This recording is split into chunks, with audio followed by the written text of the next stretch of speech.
Welcome to the 21 Convention Podcast. My name is Steve Maeda, and today we have a very special podcast for you. It was actually shot at the 21 Convention in Tampa, Florida, and today we have a co-host, Skyler Tanner, also from Austin, Texas, and he will be interviewing Bill DeSimone as well as Dr. Doug McGuff. And what they get into here has to do with only what a friendship can actually propel in a conversation. We talk a lot about the paleo lifestyle, the developments happening in the world, exercise, fitness, and the overall idea about being the ideal man. 21 Convention 2014 here in Tampa. My name is Skyler Tanner. I am your special guest host for this podcast. With me to my right is Dr. Doug McGuff, who had a great talk today. To my left, Bill DeSimone, who's been training people about as long as I've been alive. Yeah, as long as I've been, and based on talks yesterday. So what we're going to do is as a point of interest, 10 years ago roughly, I had the honor and kind of just privilege of sitting kind of as a bird's eye view, fly on the wall of these two talking about some stuff at a different high intensity training conference. And here we are again, 10 years later. Not much has changed, and yet so much has changed.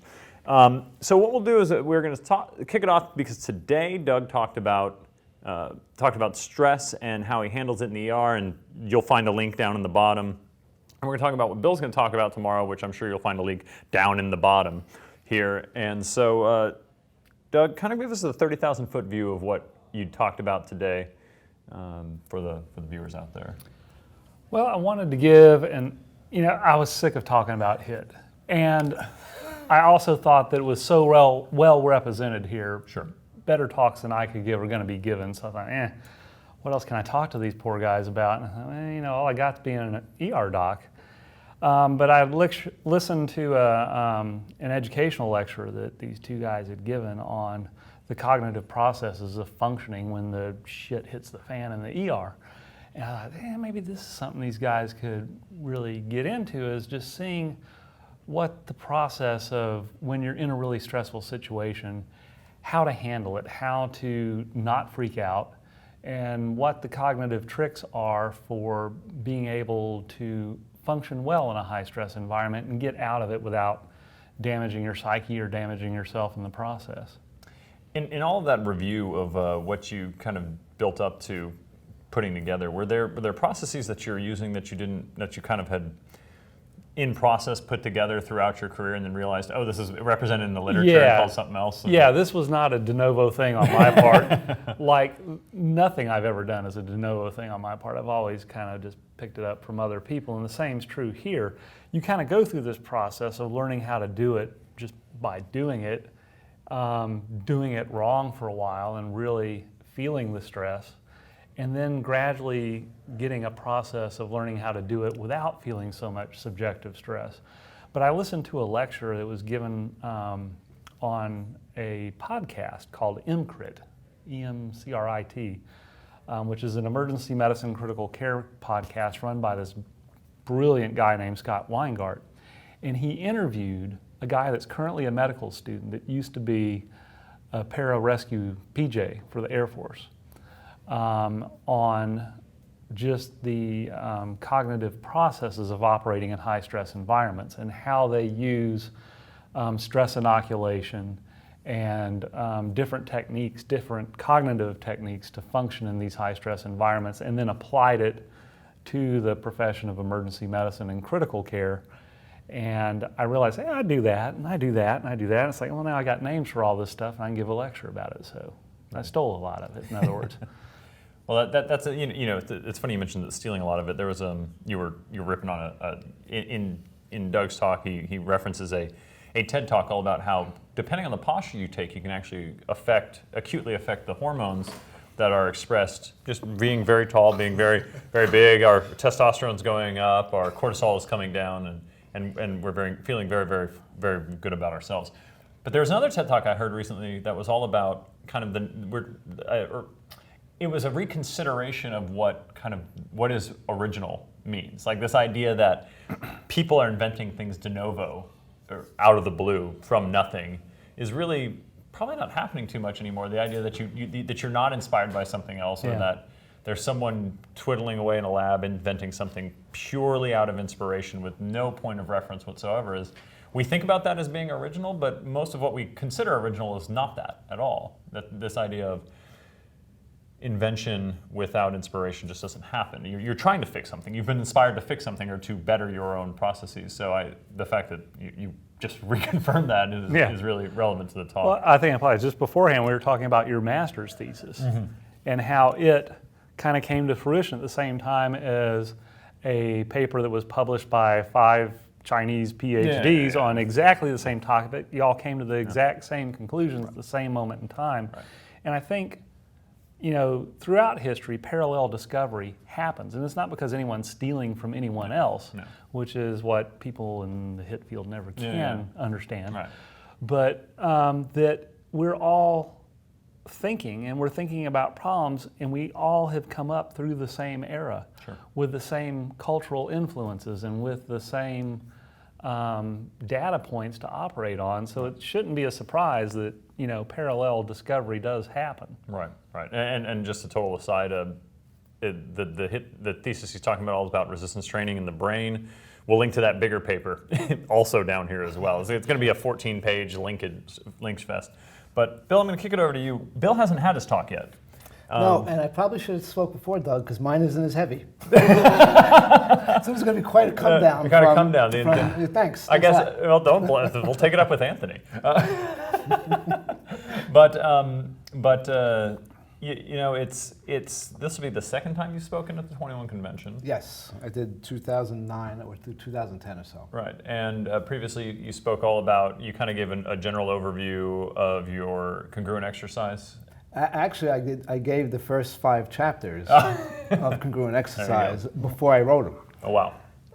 So I'd given a talk earlier for Luke Carlson in Minnesota, and I was giving a talk now for Anthony, and I didn't want to do the same thing. And I'm sure I've seen enough repeats and packaged presentations that I know you can get away with it. Yeah. But it gives me, selfishly, it gives me a chance to rethink the material I'm dealing with. Yeah. So, so I threw the previous presentation away, and I came up with what turned into the first 5 chapters of congruent exercise, which he very courteously put online as an hour-and-a-half YouTube. Yeah. But that is the first 5 chapters, almost verbatim. Wow. The only thing I added in the book was the specific exercises and beginning and finish position of the exercises. Yeah. But I used the fact of having to give the presentation to try to repackage the material. Like one of the things you said to me many years ago was, as a matter of fact, so let me just say, when I first put Moment Arm Exercise out, 2003 or so, Doug, Greg, Fred Hahn, and a couple of others, I sent them the book. And none of it, I didn't know these guys. I wasn't part of the Super Soul Guild, or I wasn't part of any of the formal groups. And Doug went out of his way to call me and said, great book. You point out a lot of things I knew back in my head, I just didn't relate them to what we were doing in the studio. And getting to my point, you must have really teased the material out. And that's true, because those anatomy and biomechanics books are not written for the sake of lifting heavy things in a gym. No.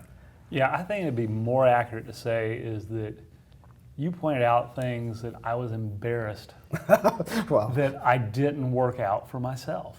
I mean, I took anatomy, I had to memorize all these origins and insertions and function, but I never, and I think it was because I had so much bodybuilding, muscle and fitness, and Nautilus bullshit crammed into my head that I could never actually just look at the raw data of the anatomy and the functional anatomy.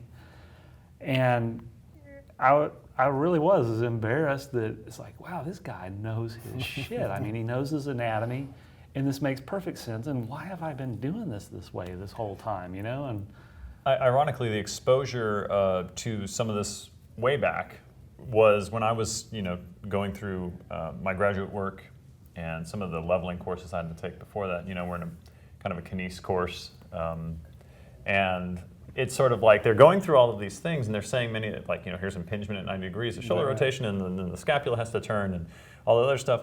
But there's never the following conclusion of, and here's a contraindicated movement for, but they never go that far. They just sort of stop like, just the facts, ma'am, rather than here's the application of that information. So I was kind of like, you're stopping the game short. Like in school, they're stopping the game short. They're not taking it as far as it could be for applicability, which is...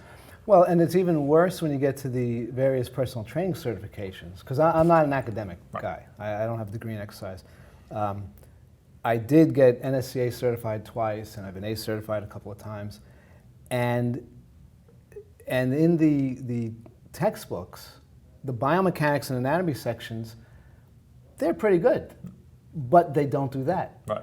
So they're pretty good in the front of the book. And then they ignore it. And then they ignore it in the back of the book. Yeah. And every trainer I know who's ever taken those tests, they memorize it to get through the test. Sure. And then, people doing upright rows and various things that are so clearly contraindicated from the raw material. Right. And before we move on, I just want to say that it was Doug, Greg, and Fred Hahn's genuine interest in the material that gave me instant credibility with anybody remotely interested in HIIT, which I've always appreciated. Because they didn't know me. This was before the days of affiliate arrangements and phony testimonials and phony message board posts. Right. It was all genuine interest on their part. It was the cyberpunk days. Kind of like, But it was all genuine interest on their part. Greg, he called me also, and we got to be very friendly. But he point blank would tell people, buy this book from this guy in New Jersey. Yeah.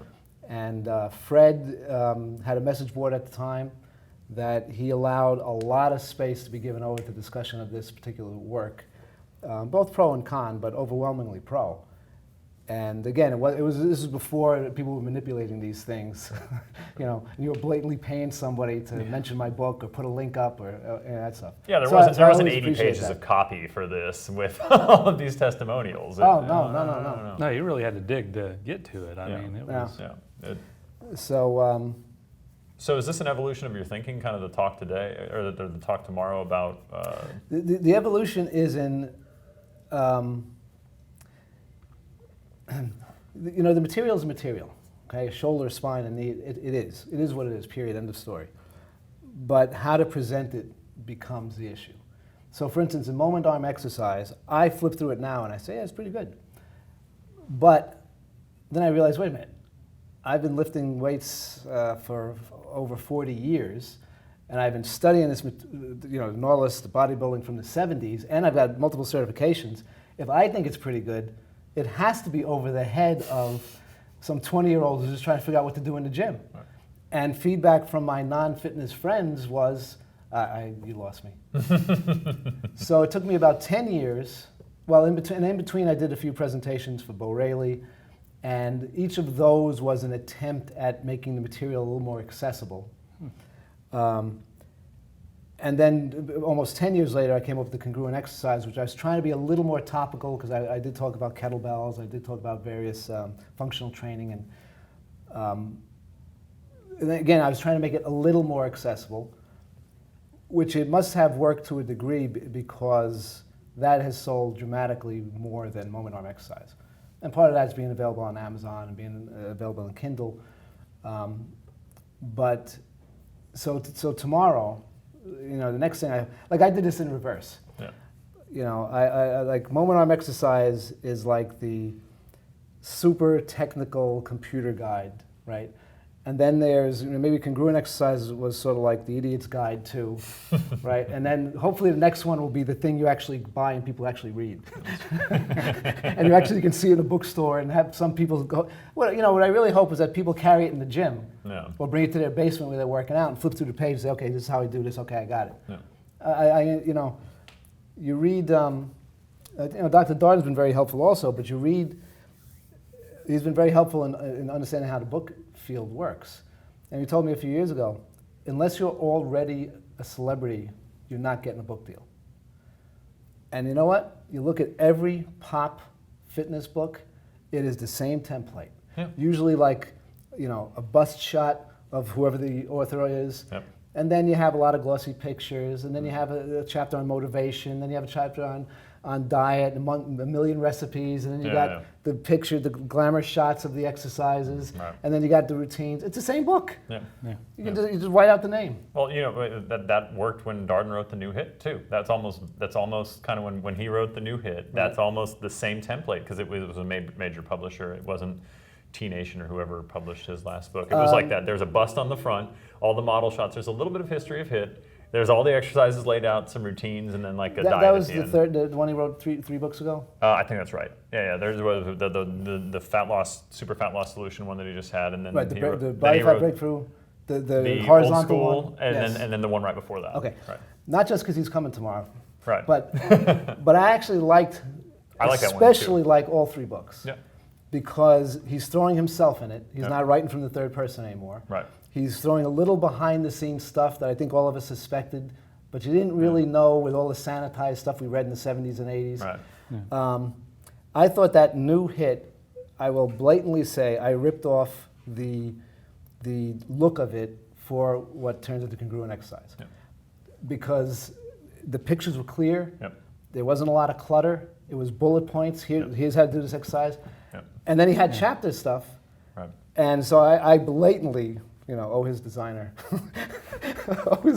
something. That's really great. We'll come back to that. We've got to go to commercial break. We'll be right back.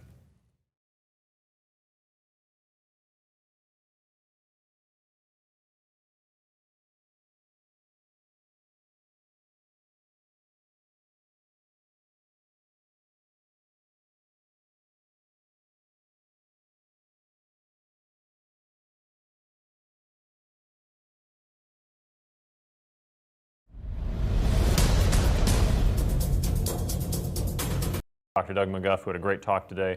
To my left, Bill DeSimone, who's been training people about as long as I've been alive. Yeah, as long as I've been, and based on talks yesterday. So what we're going to do is kind of as a point of interest, 10 years ago, roughly,